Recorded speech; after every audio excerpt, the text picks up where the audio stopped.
Psalm 31. I'm going to read just the first 5 verses. In you, O Lord, I have taken refuge. Let me never be put to shame. Deliver me in your righteousness. Turn your ear to me. Come quickly to my rescue. Be my rock of refuge, a strong fortress to save me. Since you are my rock and my fortress, for the sake of your name, lead and guide me. Free me from the trap that is set for me, for you are my refuge. Into your hands I commit my spirit. Redeem me, O Lord, the God of truth. Well, as you probably know, I did go on a summer vacation, and that included taking Sydney, my second daughter, across the Mississippi River all the way to Winona, Minnesota. I think is there a Winona, Indiana too? Is there? Okay, that's what I thought. But this was in Minnesota, across the Mississippi, and I happened upon a book that I couldn't help, but I had to buy it. I couldn't resist buying it. It was called In the Grip of the Whirlwind, the Armistice Day Storm of 1940. Who remembers the storm, Armistice Day, 1940? Yeah. How could you? If you were born in 1940, you would be 82 years old this year. My mom was born in 1940. Sorry, Mom, for telling everybody that, but yes, she was born in 1940.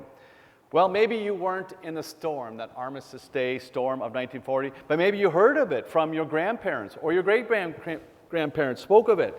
It is considered to be one of the most severe storms to ever hit the Midwest of America. Nearly 300 people lost their lives over the period of the next 3 days after it hit.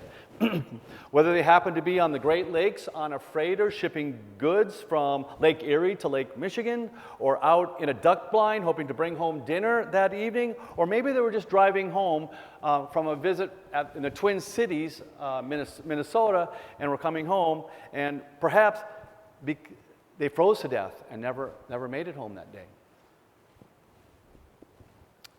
The book recounts numerous survival stories of that storm way back in 1940. Unfortunately, it records a lot of stories about the fatalities that happened on that day. From duck hunters being half buried in snow and ice, unable to move, to merchant marines desperately trying to survive 2 or 3 nights on a torn-up freighter in Lake Michigan that was grounded on some island or something. These freighters were continually being pummeled by waves, icy, cold, crashing waves, and there were ships that sunk that day. One recorded story was about a young Canadian couple who happened to be on their honeymoon, and they made this daring, and some would say foolhardy decision to leave their snowbound car and adventure out to seek shelter because a lot of cars were stuck in the drifts. They certainly would have perished had they not literally bumped into a building. I say bumped into a building because the visibility was zero. They didn't know where they were walking. All of a sudden, they stumbled across and ran into a building. It happened to be housing a flock of sheep. Inside, they were able to ride out the storm, being warmed by the sheep's body heat. They were discovered the next day when the farmer was finally able to get out of his house and check on the flock. Talk about reserving the honeymoon suite right there, okay? They're on their honeymoon. But the idea or subject of refuge, and that's what Psalm 31 talks about, of seeking shelter in the Bible, it's very common, especially in the Old Testament. For example, God instructs Moses to designate cities in the new promised land to be what he called cities of refuge. There were 6 towns that were spread out on both sides of the Jordan, about a day's travel for anyone to get there if it was needed for them to get there. Their purpose was basically to aid in the process of meting out justice legally. If someone accidentally or seriously harmed another person, even perhaps killing that person, they could go to one of these cities and be safe until cooler heads prevailed. Justice could then be served through the legal system, the Hebrew legal system. Not by vigilantes or others who felt like they had to take justice into their own hands. It was God's way to help people judge fairly and righteously based on facts and not emotions.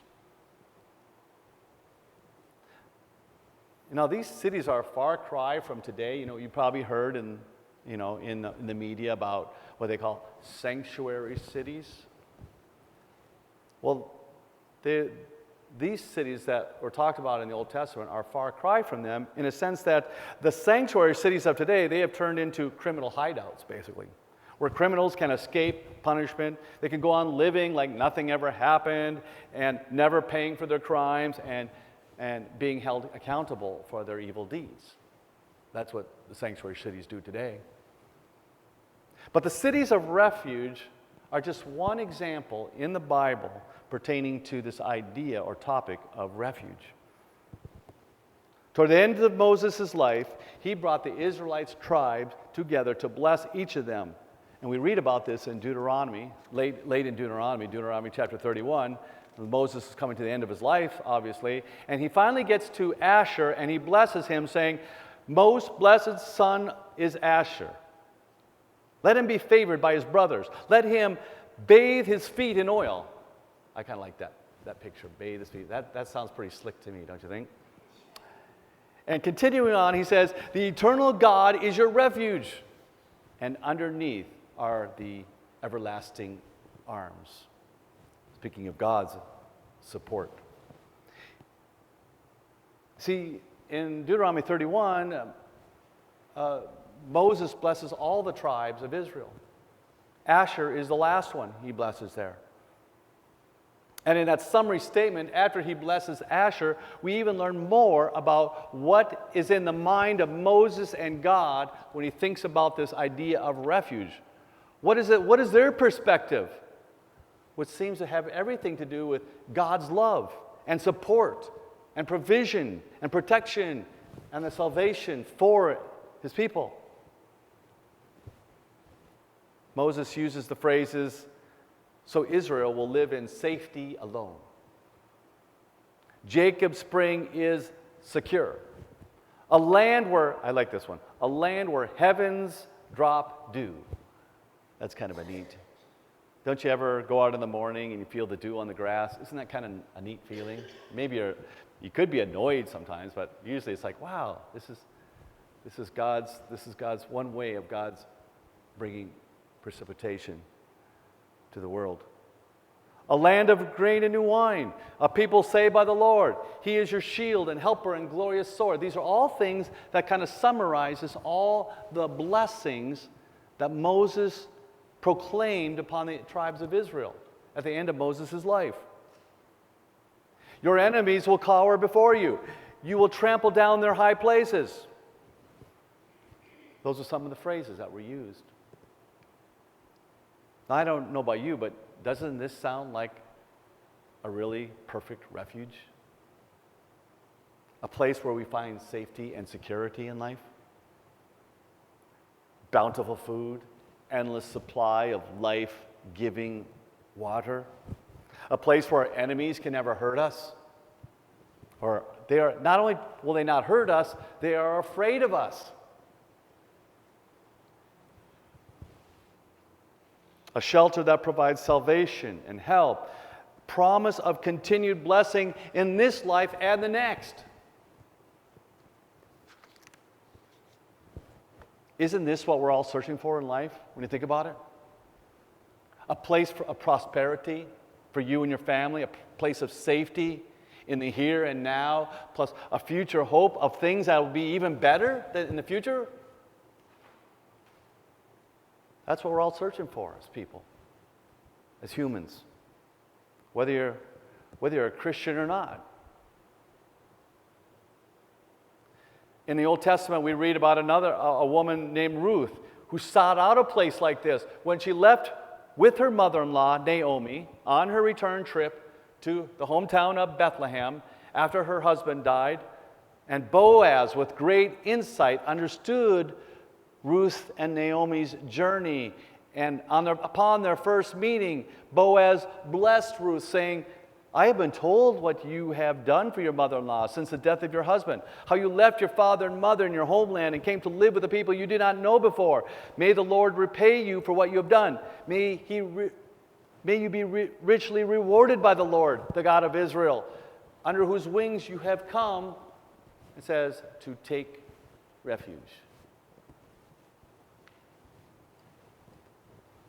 In other words, Ruth, you're a kind and a wise individual. Not only because you want to help your mother-in-law, but because you know the best way to help your mother-in-law is to come and seek refuge in Naomi's God. And now this God has become your God. You sought refuge. The Psalms, there are filled with references to God being a refuge for his people and exhorting God's people to take refuge in him. Here's a small sampling. Psalm chapter 2, verse 12. Blessed are all that who take refuge in him. Psalm 5:11. But let all who take refuge in you be glad. Let them ever sing for joy. Psalm 9:9. The Lord is a refuge for the oppressed, a stronghold in times of trouble. Psalm 16. Keep me safe, O God, for in you I take refuge. 17:7 of Psalms. Show the wonder of your great love, you who say by your right hand, those who take refuge in you from their foes. Psalm 18:2, the Lord is my rock, my fortress, my deliverer. My God is my rock, in whom I take refuge. I think we can all start to see the theme being played out here. And again, this is only a small sampling that I gave you from the book of Psalms. Fortress, rock, shelter, shield, trust. These are some of the English terms used to translate Hebrew words that have the idea of God being our refuge or us actively seeking God to be our refuge. Here's another great example. Psalm 62:8. Trust him at all times. O people, pour out your hearts to him, for God is our refuge. I'm even going to quote the book of Nahum to drive home my point, since I rarely ever make mention of the prophet Nahum, this obscure prophet. In Nahum 1:7, it says, the Lord is good, a refuge in times of trouble. He cares for those who trust him. But after all these words, you might be saying to yourself, so what? God is my refuge, and he's always there when I need him. And I would never for a moment argue against that point. But also I have to ask, and I thought about this as I was reading about the great storm of 1940, early November 1940. Are there times when we don't need God as our refuge? Are there times when we don't need God as our refuge? Or maybe I can put it another way, use an example. A couple of years ago, Julie and myself and Daryl, my neighbor, we were on a little trip, not very far away, a local nature preserve. And seemingly out of nowhere, a nasty storm came through.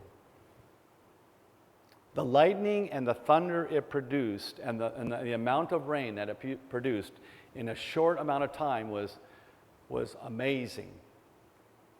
And I think very few times in my life, but this one in my life, I wondered if I was going to actually leave there unharmed. I thought for sure something was going to happen. The thunder and the lightning was so intense. And I remember standing outside or running to the shelter thinking that I was going to probably get struck by lightning. It was so bad, so terrifying, really.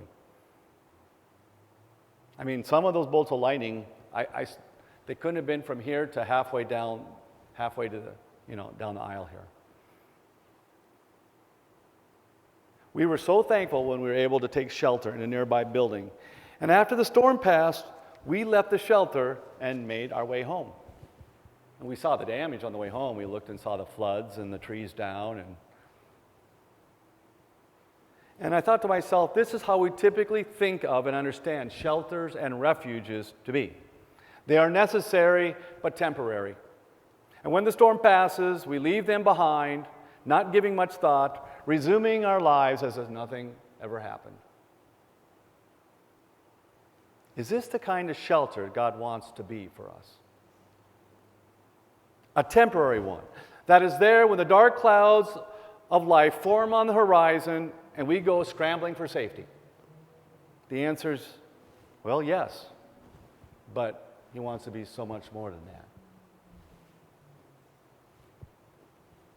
When I was looking at photos or looking at some video coverage yesterday of the 9/11 tragedy, I remember seeing the people running down the streets, running for refuge, running for safety before the dark gray cloud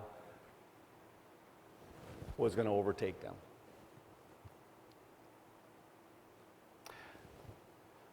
When are we ever out of the storms of life? I know squalls will come up and the intensity and the stress of life can have varying degrees, right? Some days we can go for seasons where everything is so wonderful and peachy and everything is going my way. Isn't there a song, something about that? The sun is shining all the time. We feel like we're coasting through life. Everything seems so right. But then something happens to upset the apple cart and we go through a very dark, lonely episode and we wonder, does anyone care? Does God care? We ask those questions. Not only does God care, is He concerned for us? Does He have even the ability to intervene on my behalf? I guess my question this morning is, can we ever afford to leave the refuge and the shelter that is God? Can we do that? Can we afford to view God as a temporary shelter to which we run to only when times are rough, or should we see God as a permanent shelter that protects and provides and saves us 24/7, 365, every day, every second of our lives? I know you know the question to this. You go, of course, God is my shelter. God needs to be my shelter every second of every day. But then why do we treat Him so often like the temporary shelter? Quickly forgetting when life's barometer says we're in a stretch for good weather. I can leave God behind. I don't need God. I got this. On that early November day, as I was reading through this book in 1940 about that storm, many duck hunters got up that morning and they walked outside and they said, wow, it's a balmy, sunny day. I don't need my hat. I don't need my mittens. I don't need my coat. I don't need my scarf. I'm going to leave all that stuff. I don't even need my winter boots. I'm just going to head out there in my sneakers, my flip-flops, and my T-shirt. And many of them did. Completely oblivious to what was going to happen in just a few hours later. Many of them failed to return that day. So I guess you could say that part of the moral of the story has to do with preparation, or being prepared. But we can't stop there. It also has to do with understanding that in the journey of life and the journey of faith, we can never, in a sense, let our guard down. Not that we could ever be in jeopardy of losing our salvation as Christians. Jesus tells us, once we're in the Father's hand by faith, nothing can snatch us away from Him. And Paul writes in Romans chapter 8, what Abe read this morning, that nothing can separate us from the love of God. That is true. So our salvation is never in jeopardy when we put our faith in God's Son, Jesus. But the storms and the battles of life, they never stop. And because they don't, we can never afford to leave God, who is our refuge, who is our shield and our rock and our fortress. There's no safe place on this earth we can go if we go it alone. If we go it alone without God, there's no safe place on earth to go. If we decide to leave God's hedge of protection, we're taking a great and ill-advised risk.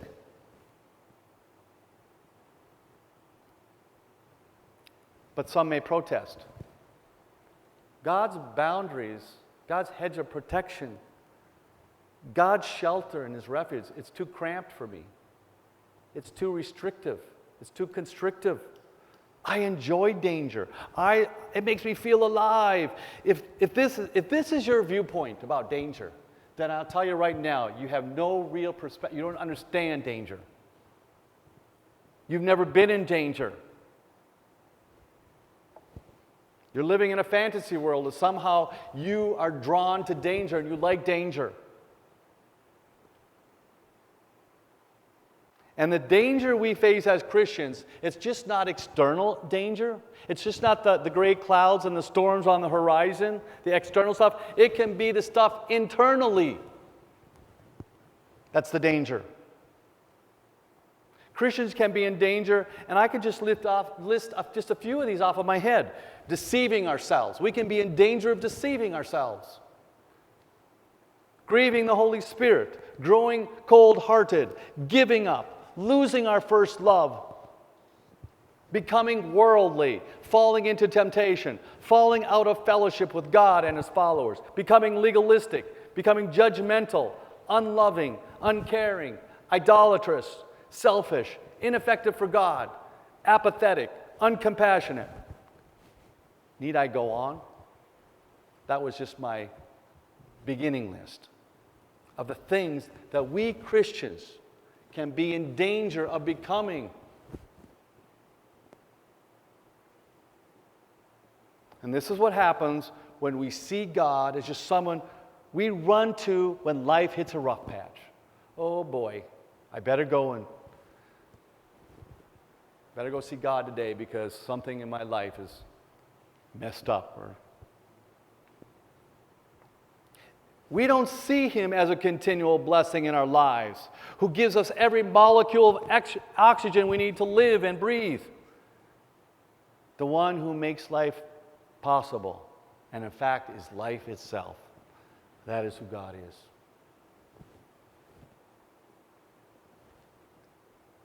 And to those who see God as too restrictive and too constraining, in His, and they look, oh, this is His plan to shelter me and to save me. Well, that's, you know what? I don't want those chains on me. That's too restrictive. I direct you to the David's wonderful song of praise in Psalm chapter 22, 19, 20, and 31 of chapter 22. He says, the Lord is my support. And I love this line here. He has brought me into a spacious place. He rescued me because He delighted in me. As for God, His way is perfect. The word of the Lord is flawless. He is a shield to all who take refuge in Him. In God's plan of salvation, there's plenty of room to be your own unique individual. We're not asking you to be cookie-cutter Christians. God has made us each unique and special. He wants us to experience that within His very spacious boundaries. I close with one more story from the Armistice Day storm of 19. There's a lot of stories in this book, and I didn't even finish reading the book. But many ships were damaged and grounded and sunk in the Great Lakes. As a matter of fact, during this, and of course, during the storm, many perished and washed up on shore. Can you imagine walking along the beach of Lake Michigan and a body floats up on shore? Of course, it was it was in winter time, so, November, I guess, quite winter. In one daring rescue attempt, a long rope or cable was shot from the land to the ship.